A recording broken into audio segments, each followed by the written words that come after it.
জলবায়ু পরিবর্তন আজকের পদক্ষেপ আগামীর নিরাপত্তা এই স্লোগানে ঝালকাঠিতে বিশ্ব পরিবেশ দিবস উপলক্ষে আলোচনা সভা অনুষ্ঠিত আছে।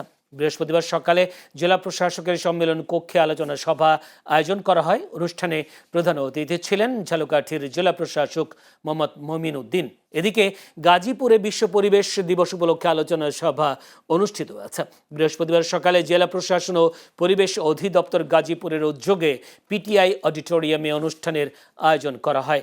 গাজীপুর পরিবেশ অধিদপ্তরের উপপরিচালক আরেফিন বাদলের সভাপতিত্বে অনুষ্ঠানে প্রধান অতিথি ছিলেন স্থানীয় সরকার বিভাগের উপপরিচালক আহমদ হোসেন ভুইয়া। অন্যদিকে পঞ্চগড়ে বিশ্ব পরিবেশ দিবস উপলক্ষে বর্ণাঢ্য র্যালি ও আলোচনা সভা অনুষ্ঠিত হয়েছে। বৃহস্পতিবার দুপুরে জেলা প্রশাসন ও পরিবেশ অধিদপ্তর পঞ্চগড়ের আয়োজনে জেলা প্রশাসক চত্বর থেকে একটি র্যালি বের করা হয়।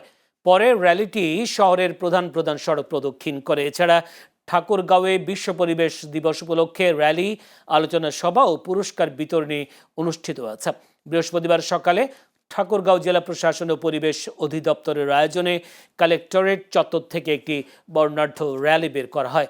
পরে জেলা প্রশাসকের সম্মেলন কক্ষে আলোচনা সভা অনুষ্ঠিত হয়। এ সময় জেলা প্রশাসক মোহাম্মদ রফিকুল হক সহ অন্যান্যরা বক্তব্য রাখেন।